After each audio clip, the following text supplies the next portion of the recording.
Hello and welcome to our Africa Cup of Nations show here on France 24. Equatorial Guinea, Nigeria, Cape Verde and Egypt are the first teams to book their spots in the last 16 in what has been a very dramatic and entertaining night of football, while the Ivory Coast, the hosts, are in for a long and agonising wait after finishing third in their Group A. Let's start with what I would have said beforehand was one of the biggest surprises in AFCON history, but we've actually had a fair few of them this evening. The Ivory Coast will have to rely on other results to avoid crashing out of the group stages at their home tournament after a ruthless Equatorial Guinea thrashed them 4-0 in a huge upset this evening. Emilio Ensu's double, a brilliant free kick by Pablo Ganet and a late goal from Yannick Bouillard secured Equatorial Guinea the top spot in Group A. For more, let's cross to France 24's James Vecina, who is in Abidjan for us. James, what a catastrophic night for the hosts. What went wrong for them this evening?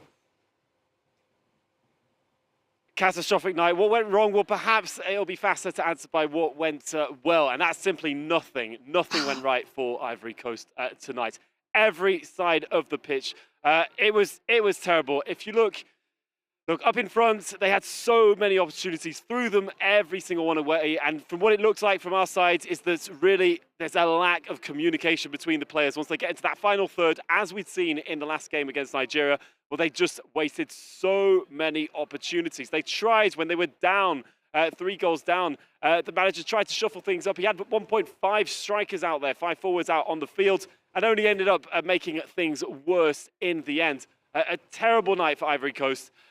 Fans are absolutely mad about how things have been going down, and right now they're going to have to rely on how things go throughout the rest of the week. It's going to be a very, very long week for them because obviously a few teams will be able to make their way through as third best as part of the group stages. But these are the first games to have taken place so far this week, so it's been a terrible night. To quote from the manager speaking afterwards at the press conference, he said that he felt guilty and responsible for this. He clearly just laid things as they were and accepted his role in this. He spoke about players being in tears in the locker room after that.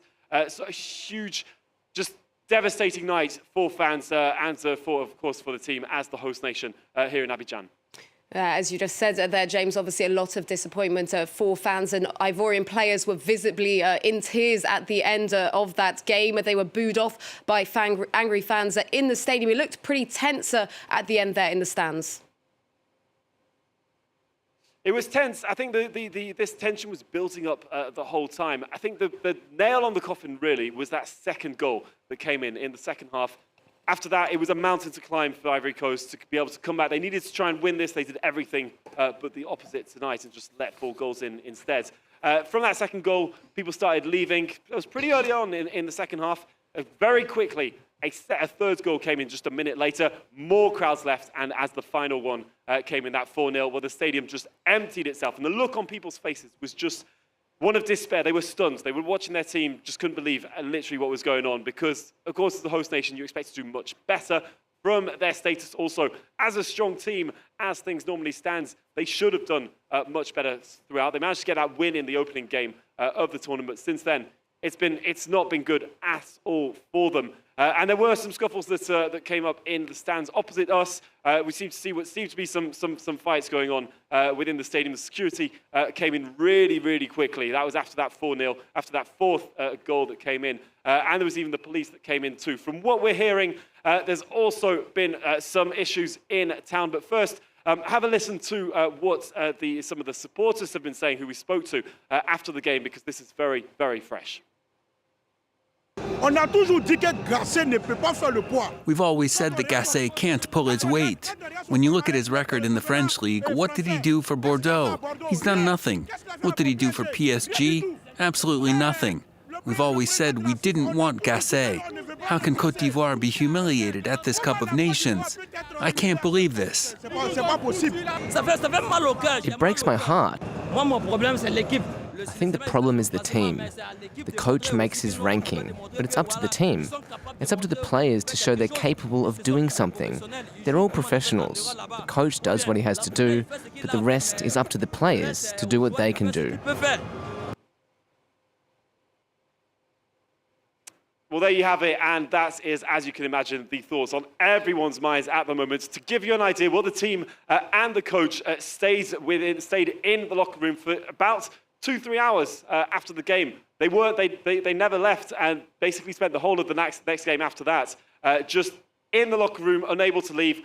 We've heard that there's been some clashes outside in Abidjan in the city centre. There's apparently been some gas being used to try and disperse the crowds over there, but the tension is definitely here, and clearly they had to wait. They had to take in that loss tonight and take time as well to be able to leave the stadium. They left, barely said a word.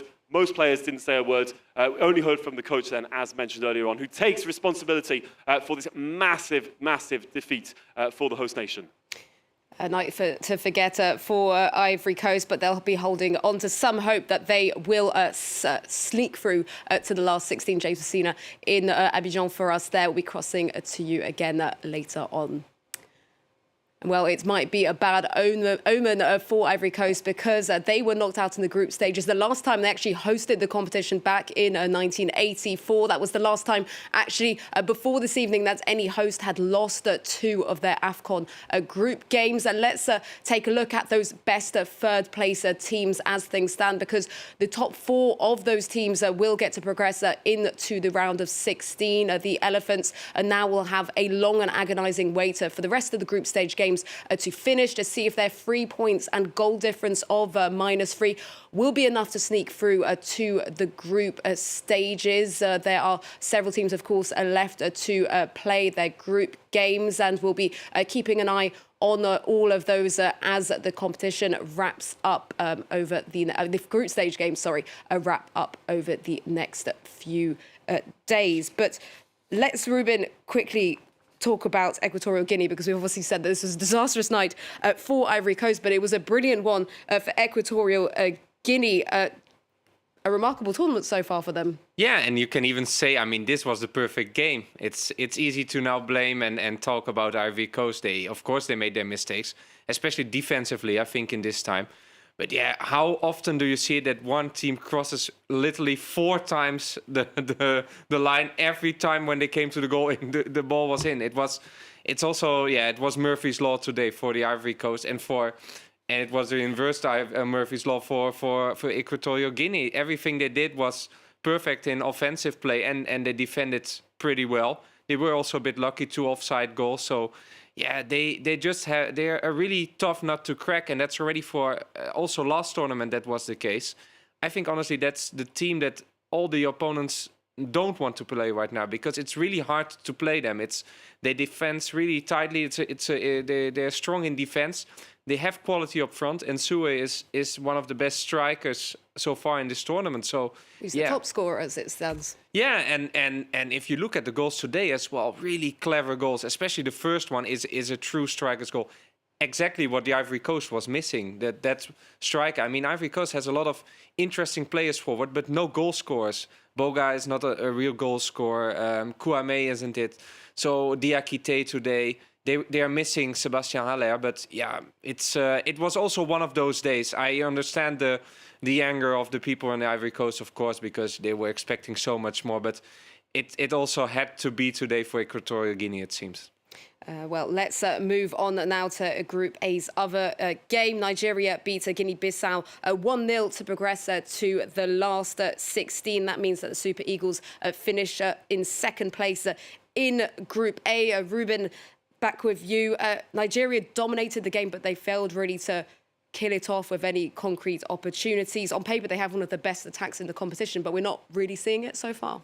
No, truly, and you're expecting Victor Osimhen to score more goals for the stature he has as the best player of Africa. I don't know if they really mind. I think that there was a lot of concerns about the defense of Nigeria. They conceded only 1 goal in this group stage, so I think that's a real positive point for them.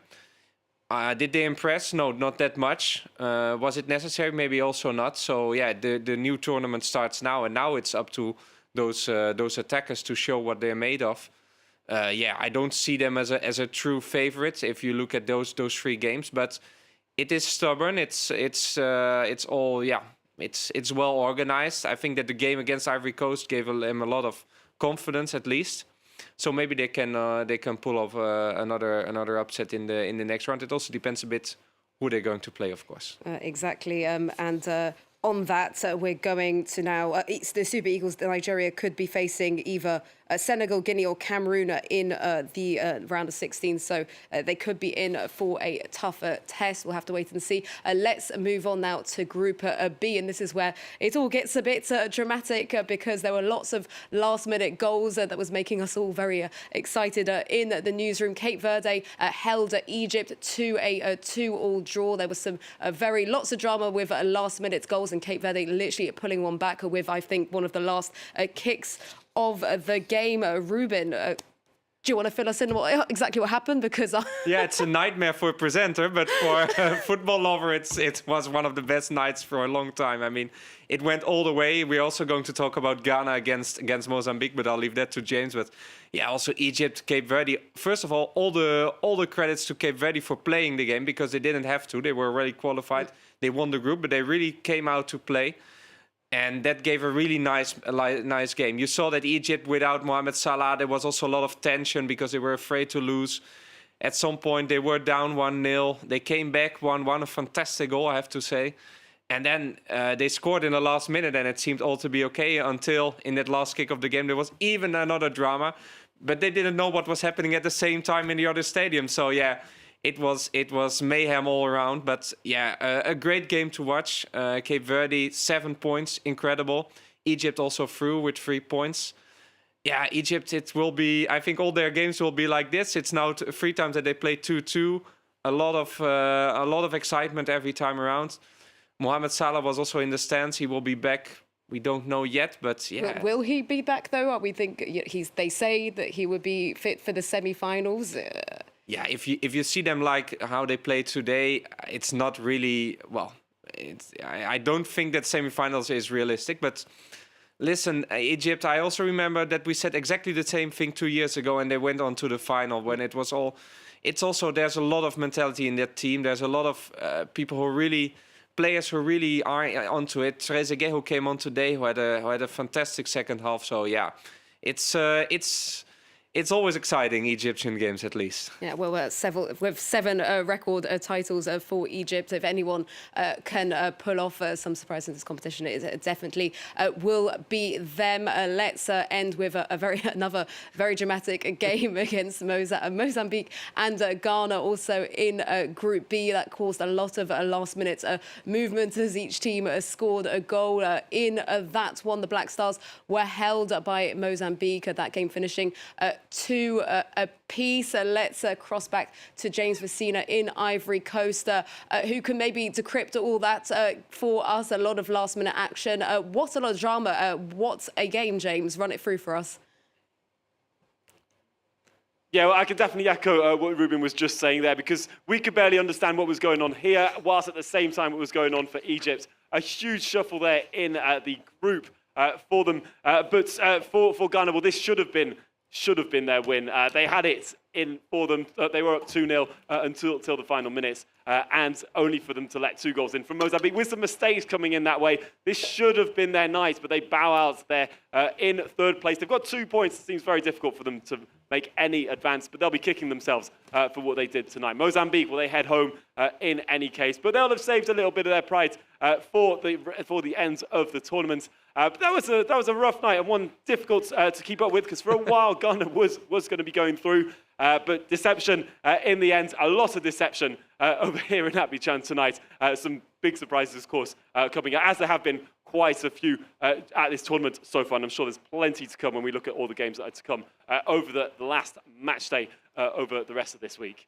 Well, yeah, still a lot of excitement and last-minute drama probably to come. I can say for sure, thank you, James in Abidjan, for us there. Ruben, I think we've just got a bit more time maybe to look ahead to some of tomorrow's games. Who maybe looks the best placed for those best first places, if we can even predict that, because there's so much last-minute drama. We shouldn't forget that the real winner of tonight is the Ivory Coast. I mean, they are now, well, I would say like 80-90% sure they go through, because especially it's not the groups tomorrow, but especially the groups on playing on Wednesday, where there's probably a team that won't get 3 points in 3rd place. So, yeah, that's incredible. Yeah, I mean, it's quite losing 4-0. remarkable. We started the evening thinking they were probably on their way out, and now things have just turned their heads completely. And even on goal difference, and you saw also Ivorian fans in the stadium watching the Ghana game, celebrating the Mozambique goals. And I really have to say that fair play to Mozambique as well, because